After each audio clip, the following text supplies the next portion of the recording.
Hello again, Michael Ware with the Iowa Firearms Coalition. We had Peter Churchbourne from NRA today. It's the first time I think that I've had one of the NRA staff on in a long time, but there's a special reason that we brought you on today. First of all, thank you, Peter, for your willingness to come on IFC's Warrior Wednesday today. And a shout out and thank you to the NRA for being a continual partner for so very long. We were with NRA Foundation, ILA, for a long time and accomplished a great deal together. So thank you guys for that very much. Well, thank you. We want to talk specifically about hunter safety. And before everybody starts their snoozes, this is very important because there's a lot coming up here. I understand that when I talk with people about this, Peter, that it's almost like they just sit back in their chair like, well, that's just a formality. It's just something that you do. And there may be a slight truth to that in it being a formality, but it's a formality for a really good reason. And there is a ton of very good things that should and ought to come from it. So walk us through. And well, first of all, who you are and your bona fides, right. and then let's get into what NRA is doing with their online interactive course and why it's so important. So, can you help us with that? I can, yeah. So, my name is Peter Churchbourne. I work for the NRA. I manage two divisions here. One is called Hunting, Conservation, and Ranges, and the other one is the Hunters Leadership Forum. We do a pile of stuff for hunters. Some of you may have seen the book that we wrote called How to Talk About Hunting. Mm-hmm. And then one of the big things that I produced here was our online free hunter education course. Okay, fantastic. So I talk with you just a few moments offline a little bit, and I'd like to understand, the what, the why, the how about NRA's hunter safety. So let's start with the what. So what exactly is it? And you said free, and you said interactive, and you said online, right? Yes, correct. Okay, I want to know about all that stuff. I think the people watching this need to know and understand that. So if they haven't taken it, they can, or they know how they need to guide new friends into the outdoors and hunting, and certainly their children, nieces and nephews, grandchildren, that kind of stuff. So walk us first through the what.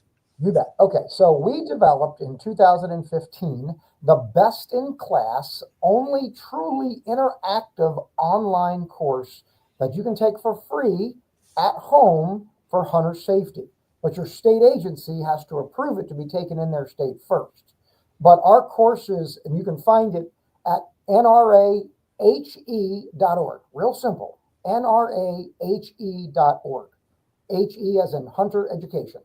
And there's a great video right there on the first screen that you can look at, and it's like a 2-minute sizzle reel, and it shows why we did this course and all of the great technology we use in the course. Okay, so then let's go real quick. I mean, you did talk a little bit about the why there, but can we expound on that just a little bit? Yeah, so a lot of people ask me that. Why does the NRA get into hunter education? Well, what most people don't know is that the NRA back in 1949 actually wrote the first hunter safety curriculum on the planet. There it is, right there. That was the book. This is a recreation of the original hunter safety book that was used exclusively in America for almost 26 years. The NRA, through instructors in the state, we didn't have online, obviously, back in 1949, right. But we had instructors all over the states that used this curriculum right here to teach hunter education. We certified millions and millions and millions of people. Somewhere here, I'm looking for it. Here is actually an original hunter safety card that we used. This is one from 1949 that we issued you. There's some people out in this audience that probably have one of these. You're dating yourself. But we were the sole provider of hunter education and hunter education materials for 26 years in the United States. Once there was a change in Pittman-Robertson funding that allowed state agencies to add hunter education departments to their states, we got out of the business and turned everything over to the states. Fast forward to 2015, here at the NRA, we were looking to do some online training for different things around the building. And I was brought on to do more for hunters. I worked for Ducks Unlimited for 18 years. So I was brought over here to help the NRA do more for hunters. And we started to look at these opportunities in online learning. Well, serendipitously, at the same time, we had an executive that was trying to go through hunter education, and I was mentoring him in hunting. And I said, well, you got to get hunter safety. And here in Virginia, either we drove 8 hours to the closest class, or he had to take an online course. So we took the online course.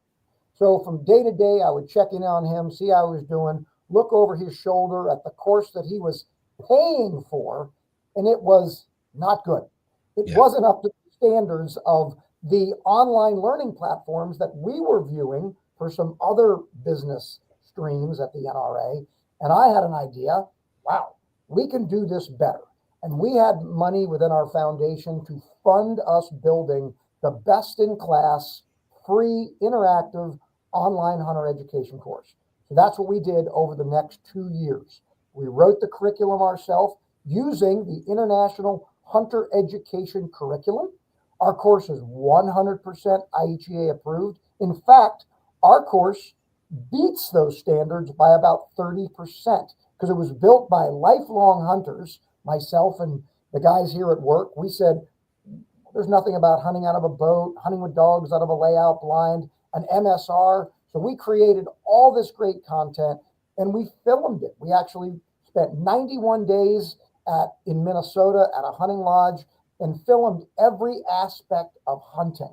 And then I worked with a great instructional designer in Salt Lake City by the name of Alan Com, and we put all those attributes into their learning management system to create an interactive experience for the student. Wow. Okay. We need to back up just a little bit. You mentioned two things that I want to flush out. Yep. First is, okay, I have a type 7 FFL. I know what federal excise tax is, and I know who Pittman and Robertson were. But a lot of people don't know what Pittman Robertson funds are. Yep. So let's touch on that. And the second thing is you used an acronym very quickly, and I think it was IHEA, yes? Yep. Correct. Okay, so I want you to touch on what both of those things are and why that they're important for what we're talking about today. Okay, so Pittman Robertson was started in 1934, also called Wildlife Restoration Act. Side note, I'm currently right now filming a documentary on Pittman Robertson. It'll be done in a year. I'm working with some great state agencies.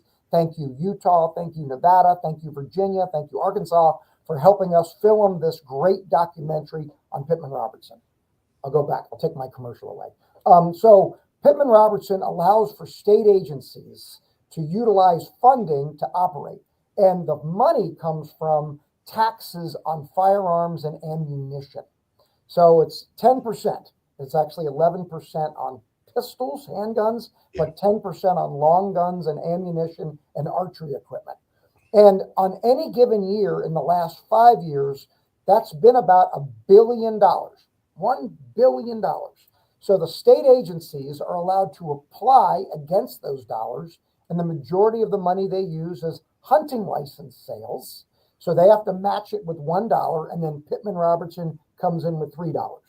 And there's a complicated algorithm that allows the states to get so much money based on their population versus their hunting population. So state agencies are funded by that. It is a unique part of our course, being that we offer it for free. There's no charge to anybody. We don't use the names for membership. We don't market to the people. The names that we collect are the property of the State Wildlife Agency. And if they'd like us to sign a contract that says we won't share that information and we won't use it, we don't, because it's delivered out of our foundation. Those names never come into this building in Fairfax. They stay on a server in Salt Lake City with our Alan Com designer, and they are extremely locked down tight. There is no security breaches. So we actually can help the state get free money, because most hunter education is taught by volunteers, and the way that the guidance is written for the state agencies to get their Pittman Robertson dollars, they can use in-kind donations. And most hunter education is taught by a volunteer. So when I looked at that guidance, I said, well, we're offering it for free. They should be able to use the value of our course to get free dollars. And the U.S. Fish and Wildlife Service agreed with us. So they said the average of what the for-profit vendor charges in that state is what the value is per person. So for example, Oklahoma uses our course exclusively. We don't ask them to do that, but they just believe in our course. And every year they get about $800,000, real hard cash in Pittman Robertson dollar reimbursement back to the state for the use of our course. Wow. And how that works is they ask me for a list of how many people took the course in a year, and whatever it is, say it's 4,000 people, the state wildlife agency works with their federal aid coordinator in Washington, D.C., and then they decide what the fair market value is of our course in Oklahoma.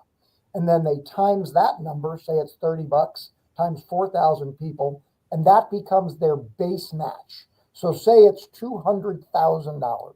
You would take that $200,000 and times that times 3, and that would be the money that they would get. So $600,000 is given to the state for them doing nothing. We do all the work. That is, that's almost too good to be true. It's fantastic. Yeah, that's what they said when we first offered this course. Everyone was like, there's got to be something behind it. This is delivered out of our foundation, and our foundation is a 501c3 organization. It's charitable. It has decent amount of money in it. So we used it to develop this course, and that's why we can offer it for free, completely free. And we even do all of the programming for the state wildlife agency. So we just offer the content. Every state delivers hunter education differently, whether they make you take a field day or anybody under the age of 16 has to take a field day. We will do whatever the state wants us to do. So our course is extremely sophisticated. We can build an API with the licensing vendor or the state homegrown system so that as soon as the student passes the course, it burns right into the state system so that there is no gap in information. So if they're allowed to buy licenses only after they finish hunter education, our course can burn that stuff right into the state system so they don't have to upload a list if that's what they choose. Okay. And we can also build it so that if a student under age of 16 has to go to a field day, then we only issue them a certificate for a field day and not a completion voucher for hunter education. So however the state wants to do it, we can do it. And if the state wants to add in state-specific content, we can do that as well. And we eat the cost. Our programming for Pennsylvania costs about $100,000. They have a requirement that requires every hunter education student to also learn about trapping. So we developed a whole Trapper's Ed course for them right at the end of our course, all paid for by the NRA. Not one dime comes from the state agency. I find myself itching to pull the pin on a grenade and drop it in this conversation, but I'm not ready yet. I need you to explain what IHEA is so that everybody understands that too. So we understand that Pittman and Robertson were a House rep and a senator. They got together and said, listen, we want to elevate the character and the game of the outdoor world and the people who are using it. And we've got a boom in guns, ammo, all these other things that we feel like we could tax a little bit. So we're going to take some of that money, a federal excise tax on the manufacture of these goods, and we're going to put it over here in a pot. And then people can draw from it based on the volume, as you said, the volume that they're using in their individual states, and put it to good work. All right. I don't like taxes, but I suppose if I'm going to pay them, that one I might be able to get behind. Okay. So I understand a little bit about that now. Thank you. Tell me what IHEA is. And then I do have a concussion grenade. It's not exactly what I was hoping for this conversation, but I've got one here I'm prepared to use. So go ahead. Yeah, the IHEA is the International Hunter Education Association, and they are the keepers of the standards for hunter education in the United States. They are a subgroup, I believe. They're connected to what's called AFWA, the Association of Fish and Wildlife Agencies. So AFWA is like the it's here in DC is their office. That's where that's where all the state wildlife agencies ultimately utilize as their association. IHEA is under them, so they're official in working with the state wildlife agencies. And their board is made up of the majority of the state agency hunter education coordinators. So they write the standards that we had to follow to do the course. So the NRA Hunter Education is essentially, and if I'm putting words in your mouth, I mean, every single word that we speak matters. I deal with people with legislation for a living, or not for a living, practically a full-time job.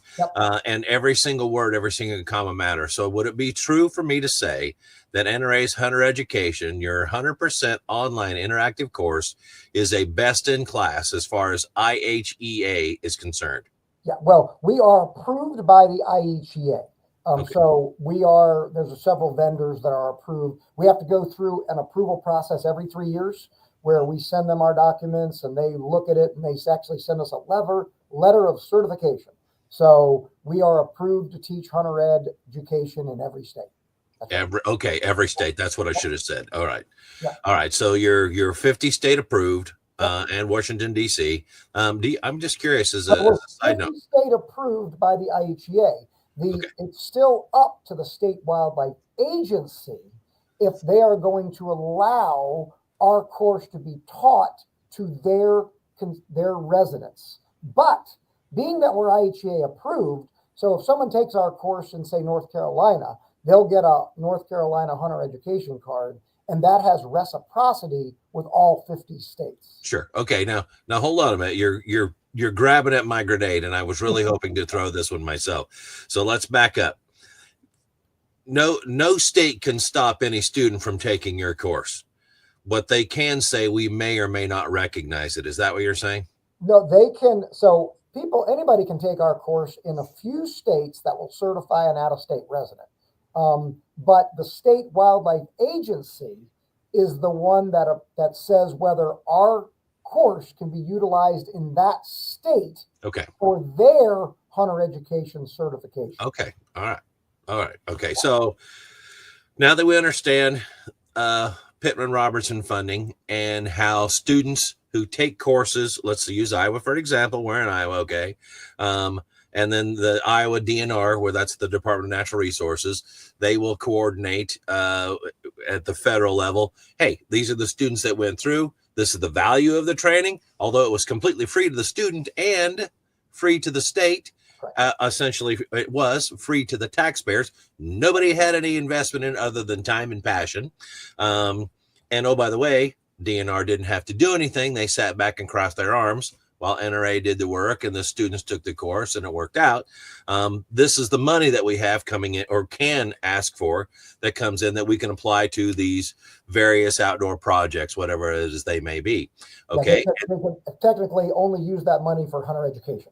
So okay. Is that how that works? Yeah. 25% of the dollars for Pittman-Robertson are dedicated to hunter education. So, but they can use those dollars to do how to viscerate, how to hunt a white-tailed deer, field days, whatever is related to hunter education, they can use those funds for. Okay. So it's going to benefit its origin, where it came from. I like that. Right. Okay, that's smart. And it's a great deal because nowadays, the majority of students, I think it's like 65%, are taking the course online.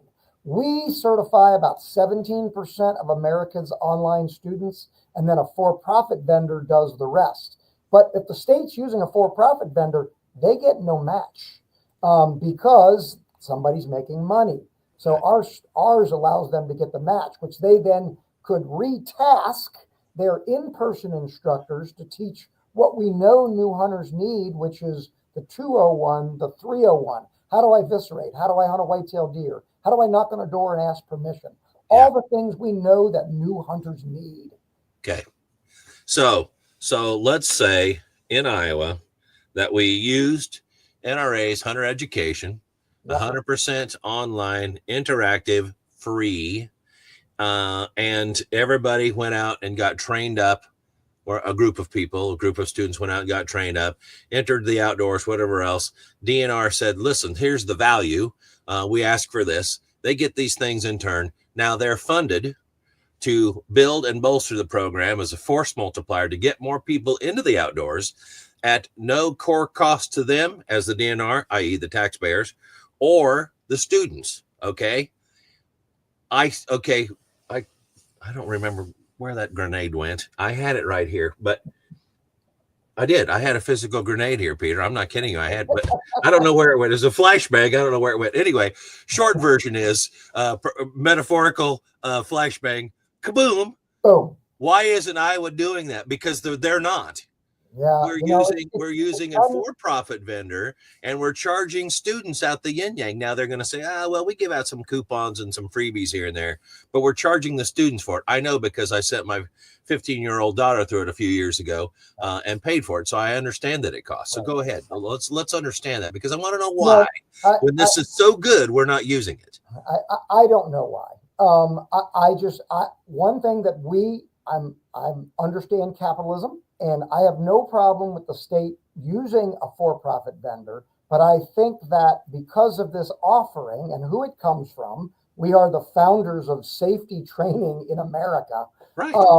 It should be an option for every state resident to have the option. If they choose to pay for it, good for them. But if they choose to have it for free, I mean, we know, for example, I was working with a hunter education coordinator in one state where the average income was $48,000, and it's expensive to get into hunting. Yeah. And the first barrier is hunter education. So if you have 3 children come of age and you got to pay $39.99, you're out, $120 right off the bat getting into hunter education. So why not? And if our course was a piece of junk, I'd say, okay, I get it, but it is awesome. Go to the website, nrahe.org. Just watch the video. You'll see we took some of the technology we used and how the course was done. I mean, those right there are all awards we got for the course. Those are Telly Awards that were all given to us for the great online learning that we produced. Wow. It's no chump course. The thing is modern, and it's fun, and it's free, and it's super friendly, easy to take. I don't, when I get to this point in the conversations, Peter, and I have some of them, some of these are very illuminating and they're revealing. I'm asking myself, okay, this is self-evident. We should be doing this. And then the question is okay, why aren't we? And sometimes I can find that out. Sometimes I can end up discerning and deciphering this is the problem and this is why. And maybe it falls on a couple people or a couple of ideas that are not quite right or whatever else. And then can you convince these people, or can you change this skewed paradigm? But I'm into the point in my life right now, and I can assure you that IFC members are here, as I'm sure our NRA members. I won't speak for them directly, but I'm guessing so. We only have a little toleration for nonsense. And then we say, you know what? If you're not going to agree that the sun comes up in the east, although it does, right, then we'll go ahead and say that it comes up in the east, and you're going to need to accept it because it does, in fact, come up in the east. So I'm only willing to play monkey shines for about so long before I say, is there a reason why you won't accept this? And oh, by the way, you should. And if that's the case, and we won't, then maybe legislation needs to be drafted that says you shall accept. I've got no personal problem with that. In fact, apparently it needs to go that way because we have bureaucratic agencies that need reeled in. Well, we're just here to help. And I always tell any agency director, every hunter education coordinator in the United States knows who I am, and they know the value of this course. But sometimes it's up to the agency director. And I always say, just call any of the states that are already partners with us. We have not had one state drop us, and they all will advocate for how great our course. We are not the devil.